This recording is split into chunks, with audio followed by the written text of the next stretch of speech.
Hello, my name is Lanson with Raja Meditation Science. I recently started a meditation circle, and my first teaching was an intro to meditation. I wanted to recap it here for those that weren't able to attend. So when explaining what meditation is, it's easy to kind of start off by what it's not. And I know when I first thought of meditation, I thought of it as, a monk having to be folded up in all of these positions underneath a tree until they reached enlightenment and their subconsciousness went to another plane. And while that could be an aspect of meditation, I think most people like myself get into it for a lot more practical reasons. So meditation's kind of easily described by the word mindfulness because that's kind of infiltrated our society in the last few years. With that, mindfulness is an ancient Buddhist meditation practice. All mindfulness is really just being aware of your present moment. And you can do that in a million different ways. And I can break down all these different ways you can meditate over a different course of videos. But today, simply, I just wanted to kind of give one of the most simplest meditations. That's object meditation. You choose an object, an anchor, and as you focus on that object, thoughts are naturally going to arise. Your mind is always busy trying to protect you, and it's always thinking about stuff. It's concerned about stuff that happened in the past, worried about things that are going to happen in the future. All these thoughts and emotions arise naturally, and that's a lot of times what keeps us, out of truly being mindful is all of these thoughts that we have. With meditation, you choose that anchor, and as these thoughts arise, you don't get angry and say, I'll never be able to do this, because people like me with ADHD, it's sometimes difficult to focus, right? Well, as these thoughts arise, you just acknowledge it. Hey, I see this thought, I see this worry, I see this anger, I see this emotion, I see this craving for a thing, and that's okay, but right now I'm going to bring it back to this anchor. And your anchor can be anything. It can be a candle flame. It can be washing the dishes, right? So you can be washing a dish, and as you wash them, these thoughts arise and say, okay, I acknowledge this, but right now I'm washing this dish. I'm eating, whatever that thing is you're doing in that moment. Walking can be a great meditation. As you're walking, these thoughts arise, and then you bring them back to just each step that you take. The Buddha recommended the breath, and that's one of the simplest meditations because the breath is always with you. No matter what you're doing, no matter what arises, you can meditate. And you don't have to, again, close your eyes and be in some funky position. You can be driving and someone can cut you off, or something can happen that can elevate your heart rate and make you get into this fight or flight position. And as you do, focus on your breath. The breath has even been proven to be able to put you in that parasympathetic nervous system where you can calm yourself, whereas that sympathetic is that fight or flight. So someone cuts you off in traffic and you just begin breathing in, breathing out. And as you extend those exhales longer than the inhales, your pulse will naturally lower. You'll calm your body. That's a form of meditation.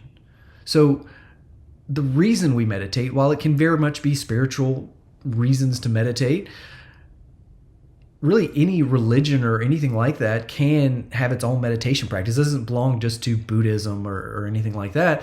Yoga is essentially an ancient structure around meditation. Christianity has contemplative prayer and things like that. So meditation doesn't belong to a specific spiritual practice. So why would I start meditating? Well, with me personally, I had ADHD and PTSD, so that was something that would help me with focus and help me with my nervous system regulation. So that nervous system regulation is one of the biggest things that I've at least found to get out of meditation. I learned that based on my current, or my mental health breakdown, right? I realized that something might upset me, an anger, a thought, an emotion, something would upset me. And because I was such a quick thinker, I would be very quick to respond. That's not always great, right? So what I learned through meditation is everyone has a buffer between when you feel that feeling, when you have that thought, when that anger arises or whatever that craving might be, you don't have to respond to it right in that moment. Everyone has a small buffer at least. And the more you meditate, the more you're flexing that muscle to grow that buffer. And if I continue to meditate and see these distractions and bring it back to the breath and become more mindful, that allows me to be more aware of my body. I can now feel my heartbeat when I start knowing that something's triggering me. I still have a lot of the same triggers I've always had, but now I can be aware of them. And I say, okay, no, not right now. I'm not going to allow this to overtake me. I'm going to focus on my breath. I'm going to sit somewhere and just breathe. I'm going to extend those exhales and I'm going to calm down. I'm not going to immediately make that social media post or text that person or do that thing. That's one of the values that I get out of meditation. Cravings are another. So A lot of people struggle with cravings. I struggle with cravings and drinking in the past, smoking marijuana, overeating, right? These also are just temporary thoughts. Everything in existence is temporary. You don't have to grab onto those things. And meditation allows you to say, okay, I acknowledge this, but not right now. I'm going to focus on this thing. And the more you do that, you can calm your body and you can push that craving out. And the longer you push that craving out, eventually that craving will pass. And then you'll get a dopamine kick out of, hey, I didn't do that. And that makes you a little stronger for the next time. One of the things I want to make sure I stress is normalizing these thoughts arising. I know when I first started meditating, I was introduced to it at a PTSD retreat. And at first I was like 5 minutes of me just sitting there in silence. I'm going to go insane. My brain is not designed that way. I've got ADHD, and I can make all these excuses, right? I've got ADHD, I've got PTSD, I shouldn't be able to meditate. And it was a little struggle at first. So even that said, I'm a certified meditation teacher. I've meditated for years. It's added a lot of value to my life. But I can assure you today, when I meditate, I will have thoughts arise. I will have distractions, and I have to bring them back in focus.